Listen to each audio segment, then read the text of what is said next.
Bonjour à tous et bienvenue dans Bref Frontier RPG. On se retrouve aujourd'hui donc pour ce que j'avais dit, la seconde analyse de Maylord et Calonne. Donc l'analyse sera plus succincte et en fait je vais surtout rajouter les fiches que je mets d'habitude à côté et éclaircir un point par rapport à un commentaire qui a été dit. Donc ce sont de bonnes unités, elles ont les plus forts taux les plus forts buffs qui existent et d'ailleurs c'est parmi les meilleurs buffs US donc qui ont de l'avance sur nous, hein. Par contre, voilà, elles ne sont pas absolument nécessaires. Il y a d'autres unités qui peuvent faire l'affaire. Je pense à Arthur qui a un buff attaque, Lyd qui aura aussi un buff bébé, attaque bébé intéressant. Donc voilà, c'est pas des unités absolument nécessaires, mais c'est vrai qu'elles sont plutôt intéressantes vu comment elles sont faites. Donc RC1, oui non, mais on va à RC5. Les gens qui rejoignent, ça me tue. Après c'est ma faute aussi, je mets jamais. Enfin, je fais une salle à la va-vite. Allez, c'est parti. Donc, on commence tout de suite avec Maylord, qui est l'unité de typo. Donc, ses stats en seigneur full imp. 9569 points de vie. 3412 en attaque. 3528 en défense. 3392 en rec. Il a 10 hits pour un drop check de 5, ce qui fait 50 cc, un coup de 47. Les types anima, gardien, seigneur, briseur, puis oracle. Son leader skill, il va booster tous les paramètres de 40%, booster l'attaque et la def en fonction des PV restants, 30% quand on est full life, il va annuler les altérations et booster l'efficacité des CC de 30%. Son extra skill, il va booster la jauge BB lors de dégâts subis de 2 à 3 CC, améliorer l'attaque et la def de 50% quand la jauge BB est supérieure à 50%. Donc deux bonnes stats, un leader skill intéressant via le boost de tous les paramètres qui peut être augmenté via les SP, le boost de l'attaque et de la def en fonction des PV restants, donc ça c'est bien. L'annulation des altérations d'état et le boost de l'efficacité des CC. Son extra skill, donc ça va lui permettre d'avoir un remplissage via dégâts subis et en plus il va pouvoir améliorer son attaque et sa def quand sa jauge BB sera supérieure à 50%. Donc vu qu'il a du remplissage derrière, enfin vu qu'il a le remplissage et qu'il a un boost de l'efficacité, ça fonctionne bien ensemble. Son Bref Burst, donc il frappe à 370%, excusez-moi.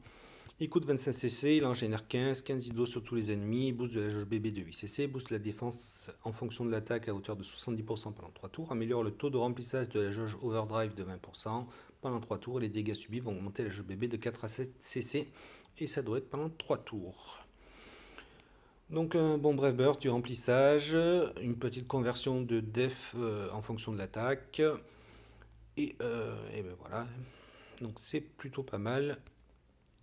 Et je vais encore me faire exploser par ci là. Son SBB, donc il frappe à 580%, il coûte 5 cc, il en génère 18 d'eau sur tous les ennemis. Il va booster l'attaque en fonction de la défense à hauteur de 70%, booster le taux et les dégâts des coups critiques, donc 60% pour le taux, 50% pour les dégâts. Donc le petit côté offensif.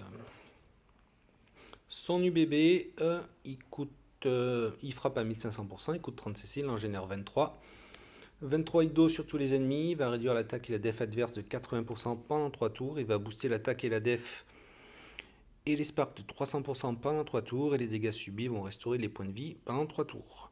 Donc intéressant, offensif et défensif à la fois, avec un buff def qui va pouvoir sûrement se combiner avec la conversion du SBB.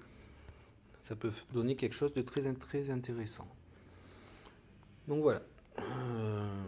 Deux bonnes stats, un bon leader skill, un extra skill qui va bien, un BB et un SBB qui sont différents, moi c'est ce que j'apprécie, avec du coup des fonctions différentes.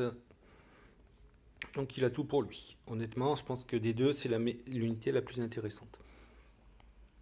Donc CSP pour 10 SP va augmenter de 10% l'effet d'augmentation des stats du LS, je pense que c'est nécessaire. Pour 30 SP, il va augmenter le boost de l'attaque selon la def du SBB de 10%, donc 80% maximum. Pour 33 SP, il va cette fois-ci augmenter le boost de la def selon l'attaque de 10%, 80%. Pour 20 SP, il va augmenter de 2 cc l'effet d'augmentation du BB, donc ça sera pas 8 cc en instant, mais ça sera du coup 10. Pour 10 SP, il va ajouter un effet de suppression des altérations à son BBSBB. Je pense que c'est nécessaire vu son leader skill, enfin que c'est nécessaire, c'est utile. Pour 20 SP, il va ajouter à son BBSBB pendant 3 tours 20% de chance de réduire l'attaque et la def de 20% pendant un tour. Pour 20 autres SP, cette fois-ci, ça sera son bébé, 20% de chance de réduire l'attaque et la def de 50% pendant un tour. Et pour 20 autres SP, ça sera à son SBB, donc 30% de chance de réduire l'attaque et la def de 50% pendant un tour. Et ça nécessitera par contre l'effet précédent. Donc en fait, il faudra 40 SP pour débloquer ça sur le SBB.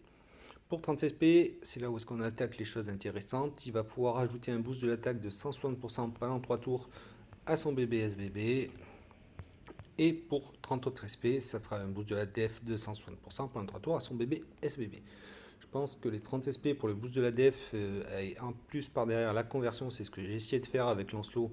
Mais malheureusement, la seule unité, enfin malheureusement, il y a qu'Alice qui fait ça, et Alice, je la vois pas du tout intégrer une de mes équipes.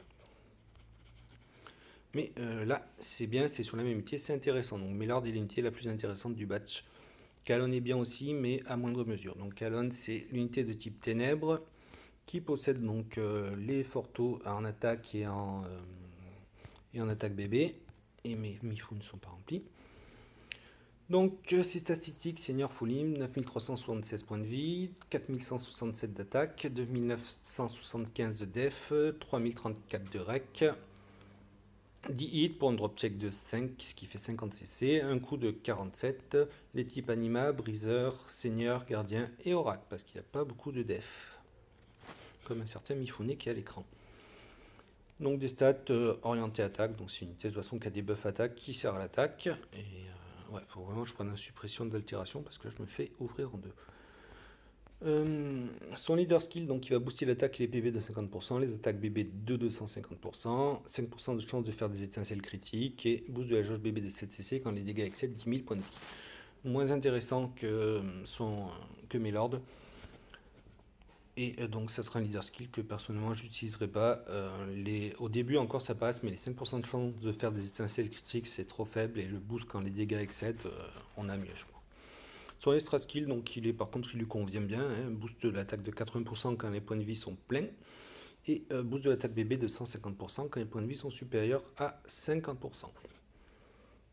Son Breath Bird, donc il coûte 370, il frappe à 370%, il coûte 25 cc, il en génère 14 hits de ténèbres sur tous les ennemis, boost de l'attaque de 170%, c'est le plus fort taux. Boost des attaques bébé de 280% pendant 3 tours, boost les dégâts élémentaires de 50% pendant 3 tours, et 50% de chance d'absorber 3-6% des PV lors des attaques pendant 3 tours. Alors honnêtement, je suis pas trop emballé par son Brave Burst. Après, l'avantage qu'il y a, c'est que on va pouvoir absorber. Donc si on est un peu dans le mal, comme là par exemple, eh ben, on absorbe un petit coup et on aura, bon, c'est pas beaucoup, 3-6%, mais ça peut être intéressant, ça heal un peu par derrière. Quand vous prenez un forto que votre heal ne fait pas forcément le taf parce que vous avez perdu beaucoup de points de vie, là du coup avec ça vous pourrez un peu combler le manque. Mais honnêtement c'est pas vraiment ce qui est intéressant sur lui, c'est le SBB en fait qui est la même chose, mais en plus puissant, il manque juste le drain. Donc le SBB il frappe à 580%. Il coûte 30 cc, il en génère 18 de ténèbres et lumière sur tous les ennemis, boost de l'attaque de 170%, les attaques bébé de 350% pendant 3 tours, les dégâts élémentaires de 50% pendant 3 tours, 30% de chance de faire des étincelles critiques pendant 3 tours, et il applique un dot de 500% pendant 2 tours. Donc voilà, c'est ce qui est le plus intéressant, le plus fort buff d'attaque, le plus fort buff d'attaque bébé via SP, attention, un peu de dégâts élémentaires, pourquoi pas, les étincelles critiques et le dot, donc il a quasiment tout pour lui. Où est-ce que j'étais? Son UBB, donc 22 hits de ténèbres et lumière sur tous les ennemis, boost de l'attaque de 300%, les attaques bébé de 550% pendant 3 tours, et les attaques aussi pendant 3 tours. Hein. Il va booster les dégâts étincelles critiques pendant 3 tours. Alors je me suis mal exprimé, c'est pas le boost des dégâts étincelles, c'est en fait il va buffer étincelles critiques et apparemment ça va tomber. Donc apparemment il y a 100% de chance que ça marche. Si j'ai bien compris, parce que j'ai pas eu plus d'infos que ça sur ce buff. Donc à mon avis c'est ça, j'en ai déduit que ça devait être ça. Il va réduire les dégâts donc de 100% aussi pendant 2 tours. Donc c'est offensif, c'est ce que j'aime bien. CSP, donc voilà, une bonne unité, bonne stat, leader skill passable, extra skill, bon c'est propre à l'unité donc je m'étends pas dessus. Son SBB c'est ce qui est le plus intéressant chez lui, et l'UBB ça peut faire le taf si on a besoin d'offensif. CSP, donc boost de l'attaque de 50%, booste les points de vie pour 20 SP, donc boost de l'attaque de 50%. D'accord, lui il a switch. Pour 10 SP, booste les points de vie de 30%. Pour 10 SP, booste les dégâts étincelles de 50%. Pour 10 autres SP, avec l'effet précédent, vous allez booster les dégâts étincelles à 70%. Et pour 10 SP de plus, avec l'effet précédent, vous allez les monter à 100%. Pour 10 SP, vous allez booster l'efficacité des CC de 10%. Pour 20 SP, augmenter la probabilité de faire des étincelles critiques de 10%. Donc ça montera à 40%, ça peut être intéressant à prendre. Pour 50 SP, alors là, c'est ce qui est le plus intéressant, ça va être l'augmentation du buff d'attaque bébé, sinon c'est pas lui qui a le plus haut buff d'attaque bébé. Donc c'est, ouais, voilà, pour 50 SP, donc il augmente le buff d'attaque bébé de 100%, donc 380, 450 et 650 respectivement pour le bébé, le SBB et l'UBB. Pour 50 SP, il va booster l'attaque selon les points de vie de 25%, donc à voir avec Melord qui lui a un boost de l'attaque selon la def. Après, il faut voir vos unités, par exemple sur Mifune. Vu l'attaque de Mifune, je ne prendrai pas la peine de booster sa def, son attaque en fonction de la def. C'est pour ça d'ailleurs qu'il y a Vente qui est dans l'équipe et qui se charge de booster l'attaque en fonction des points de vie. Donc ça peut être intéressant. Après, il y a Riz qui va sortir et qui du coup me semble à un buff, à des stats plus correctes et qui doit pouvoir permettre de faire ça. Donc il doit pouvoir profiter du boost de l'attaque selon la def. Mais on y reviendra plus tard. Pour 20 SP, donc il va ajouter un boost de dégâts lumière et ténèbres de 50% au bébé SBB. Pour une unité qui frappe ténèbres et lumière, c'est intéressant.